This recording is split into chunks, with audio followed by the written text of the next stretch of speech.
Mesdames, Messieurs, Monsieur le Président de la République a érigé la sécurité du Sénégal et des Sénégalais en priorité absolue. Je m'engage à travailler sans relâche pour l'atteinte de cet objectif, à travers une police nationale forte, bien préparée, mieux équipée et qui inscrit toute son action dans le respect des lois et règlements de notre pays, dans le respect des droits humains et le respect des droits des usagers du service public. Je mesure avec responsabilité la charge et la sensibilité se rattachant à cette mission et m'engage à y consacrer le temps et les soins nécessaires à son optimisation. Je m'engage aussi à consolider les acquis légués par mes prédécesseurs tout en conduisant avec conviction et détermination les réformes structurelles qui nous permettront de hisser notre police nationale aux meilleurs standards internationaux actuels. Ces réformes s'inscriront dans une démarche participative inclusive de toutes les directions et de tous les services rattachés et se déclineront sous la forme d'une matrice d'orientation stratégique partagée avec son corollaire d'axes prioritaires identifiés, d'objectifs spécifiques, de résultats attendus et d'indicateurs. À cet effet, compte tenu des urgences identifiées qui requièrent de ma part une attention particulière, je m'emploierai à réconcilier la population et sa police nationale en instaurant un climat de confiance mutuelle et en faisant participer activement la population à l'offre de sécurité qui intègre les attentes et les besoins des citoyens dans les missions de police. C'est-à-dire, c'est là une nécessité inhérente à l'évolution du concept de sécurité et à la nature même des menaces sécuritaires protéiformes actuelles. À créer les conditions nécessaires de l'accessibilité permanente des populations aux différents services offerts par la police nationale, par la possible digitalisation et aussi par la remise à flot du numéro vert de la police. À étendre et densifier les patrouilles dans les zones périurbaines, les banlieues, dans le cadre de la prévention. À réviser la doctrine du maintien de l'ordre et des règles d'engagement dans le sens d'une meilleure prise en charge de l'impératif du respect des droits humains. À améliorer les rapports avec la presse et les autres partenaires privilégiés de la police nationale. À réorganiser l'accueil et l'orientation des usagers du service public de la police nationale. À faciliter l'obtention des documents délivrés par les services de la Direction générale de la police nationale, notamment le passeport, les différents certificats et autres documents. À mettre en place des cadres d'échange permanents avec les usagers et les partenaires de la police nationale. À réorganiser également la communication de la police nationale.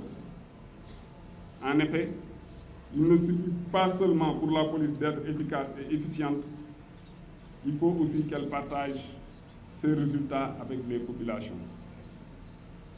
À consolider le rayonnement international de la police nationale à travers la perpétuation de sa contribution positive au maintien de la paix et de la sécurité internationale. D'autre part, j'engagerai à travers une planification stratégique les changements systémiques nécessaires dans les domaines ci-dessous mentionnés.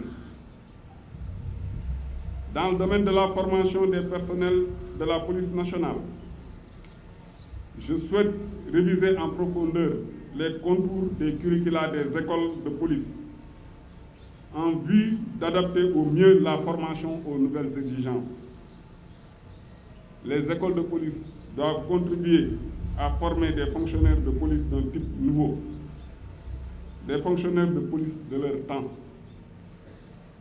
La formation continue et les formations spécialisées restent des priorités absolues, tout comme le maintien en condition des personnels et des unités à travers l'entraînement et la préparation.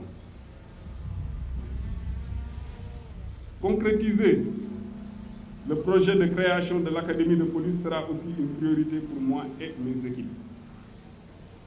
En outre, la police nationale doit être un espace de bouillonnement intellectuel, particulièrement sur les questions de paix et de sécurité.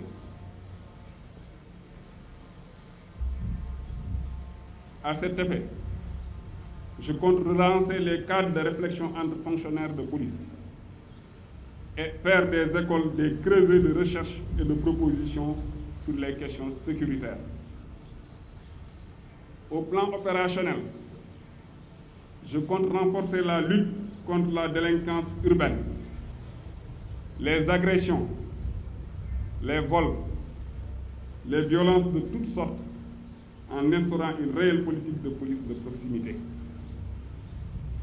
Concernant la sécurité routière, la compagnie de circulation sera renforcée et dotée de moyens additionnels d'intervention et verra son déploiement étendu à de nouvelles zones.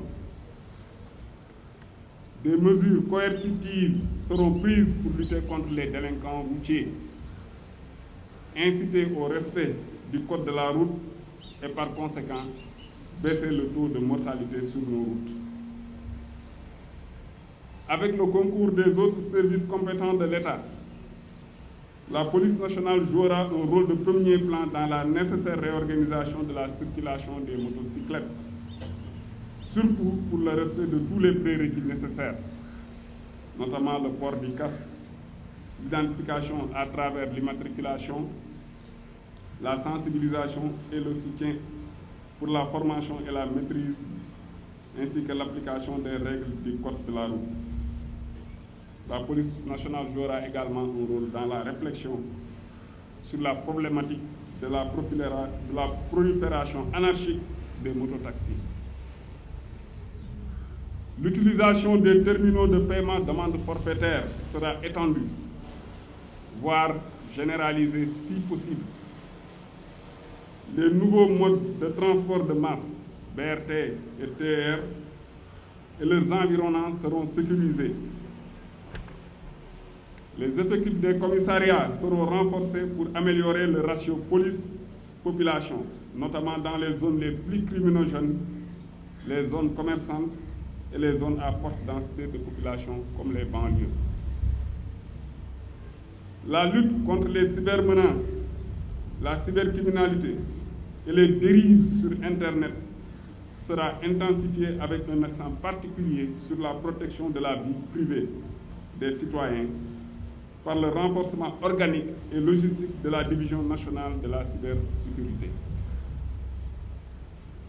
L'action de la police nationale dans la surveillance et la protection de nos frontières sera davantage consacrée par la création d'unités de patrouille frontalières, l'extension aux frontières terrestres du réseau automatisé de contrôle des entrées et sorties aux frontières, le renforcement du maillage par la création et la construction de nouveaux postes frontières.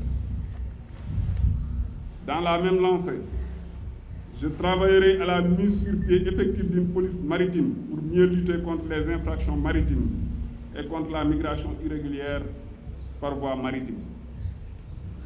La lutte contre la criminalité transnationale organisée, notamment les trafics ainsi que le terrorisme et le blanchiment, sera renforcée. Le Sénégal étant de plus en plus utilisé comme zone de transit pour le trafic de drogue, comme le prouvent les récentes séries. Les trafics divers, médicaments, faux monnayage, etc., y étant également de plus en plus présents. Ce combat passe par le relèvement des capacités des unités de lutte existantes et la formation du personnel dans ces domaines spécifiques. En effet, ce sont souvent des domaines qui nécessitent un savoir-faire particulier. La redynamisation de la pratique du renseignement, aussi bien stratégique qu'opérationnel, reste également un objectif de premier plan. Sur ce point, L'un des défis majeurs reste l'amélioration des conditions de travail et de formation des personnels des unités de renseignement. J'œuvrerai au renforcement de la coopération avec les autorités judiciaires, administratives, municipales, mais surtout à la synergie d'action avec les autres forces de défense et de sécurité, aussi bien au plan national qu'au plan sous-régional. En effet, pour être efficace, la sécurité ne peut qu'être globale et collaborative. Ceci du fait de la complexité de plus en plus accrue des liens entre les différentes menaces ou les différentes criminalités, qu'elles soient nationales, transnationales ou transfrontalières. Le monde est devenu en effet une toile d'araignée où chaque action ou interaction à un point déterminé peut avoir des conséquences partout ailleurs. Ainsi, pour mieux anticiper et lutter contre la criminalité transnationale organisée et le terrorisme, nos services de sécurité sont condamnés à travailler en parfaite collaboration, à gérer la sécurité de façon concertée et coordonnée, et même à mutualiser les ressources, ce à quoi je m'emploierai. Monsieur le ministre, Mesdames, Messieurs, je vais m'atteler à cette collaboration et y engager d'ores et déjà tous mes collaborateurs et tout le personnel. Cette collaboration nécessaire avec les autres entités des forces de défense et de sécurité l'est encore davantage entre services de la police nationale. C'est pourquoi je vais travailler avec le personnel de la police à l'interconnexion des bases de données de la Direction générale de la police nationale et à l'amélioration de la communication horizontale. Sur les infrastructures et la logistique, seuls de vastes programmes de réhabilitation et de construction d'infrastructures adaptées en qualité et en quantité suffisante, notamment de commissariats, de cantonnements du groupement mobile d'intervention, de brigades régionales des stupéfiants, de services régionaux de renseignements généraux et de postes frontaliers pourront aider la police à dépasser l'ère des infrastructures vétustes et inadaptées. Sur ce volet, Monsieur le ministre, nous aurons besoin du soutien et de l'appui constant des autorités et des pouvoirs publics. Monsieur le ministre, vous serez notre meilleur allié dans l'objectif de réaliser un siège pour la Direction générale de la police nationale. Veiller à l'équipement adéquat des services et unités. Renforcer les équipements individuels des personnels. Acquérir des moyens technologiques et spécialisés de dernière génération. Renforcer la mobilité par la dotation en moyens robustes et adaptés et en nombre suffisant.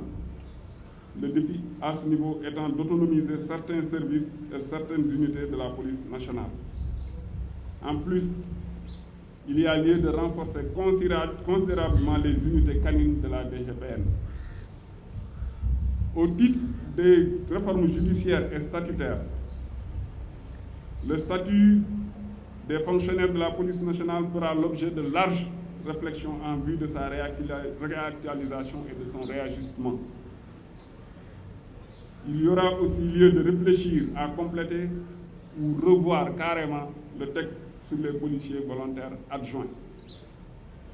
Je poursuivrai la réorganisation de la Direction générale de la police nationale déjà lancée en proposant une nouvelle architecture organisationnelle offrant une meilleure prise en charge des besoins des populations et une optimisation des services rendus par la police nationale. Comme nous le demande M.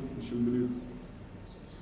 Je souhaiterais également faire adopter et vulgariser un code de déontologie du policier. S'agissant de l'épanouissement social et professionnel des fonctionnaires de police, la bonne prise en charge sanitaire et de la sécurité sociale des policiers ainsi que de leurs familles sera améliorée par le relèvement du plateau technique du centre médico-social et la dotation conséquente du service social de la police nationale. De même, un vaste programme en vue de redynamiser le sport sera déroulé afin de permettre à la police nationale de retrouver ses lettres de noblesse dans le milieu sportif, à travers des athlètes et des équipes qui jouent les premiers rôles. Pour cultiver l'esprit de corps, des actes de cohésion et de raffermissement de la solidarité et de la camaraderie seront régulièrement organisés. Tournois de football, basketball, séminaires de partage, activités de promotion, baptême des promotions, etc. La relance de la mutuelle de la police sera effective. La réflexion sera lancée autour de la redynamisation de la coopérative d'habitat pour accompagner les fonctionnaires de police dans l'obtention d'un chez-soi digne de ce nom et à un coût acceptable. Monsieur le ministre de l'Intérieur et de la Sécurité publique, ce sont là les bases d'action que je compte mettre en œuvre sous votre impulsion et votre accompagnement ainsi que votre support dans le but d'avoir une police nationale forte, préparée et apte à contribuer avec efficience et efficacité à la sécurisation du Sénégal et des Sénégalais, dans le strict respect des lois et règlements et dans le respect des droits et libertés des individus. Monsieur le ministre, pour réussir la mission qui m'est confiée et mériter la haute confiance de Monsieur le Président de la République, j'ai besoin du soutien de chacun et de tous. Permettez-moi de lancer un appel appuyé à mes collaborateurs et à mes collègues. Contrôleurs généraux, commissaires, officiers, sous-officiers, agents de police et policiers adjoints. Cette noble mission, je la réussirai avec vous toutes et tous. Je salue votre sacrifice et votre engagement au quotidien. Je consacrerai toutes mes forces à la préservation de vos intérêts matériels et moraux, à votre bien-être et à celui de vos familles. En retour, je vous demande solennellement d'inscrire vos actions dans la loyauté, la probité, le respect des lois et règlements, la discipline et le respect de vos chefs, et surtout dans la magnanimité et l'empathie envers les populations que vous êtes censés protéger et servir. Ayez à l'esprit que votre professionnalisme, vos compétences et votre engagement ne seront validés que par votre sens de l'éthique et de la déontologie. Monsieur le ministre, Mesdames, Messieurs, je vous remercie de votre aimable attention.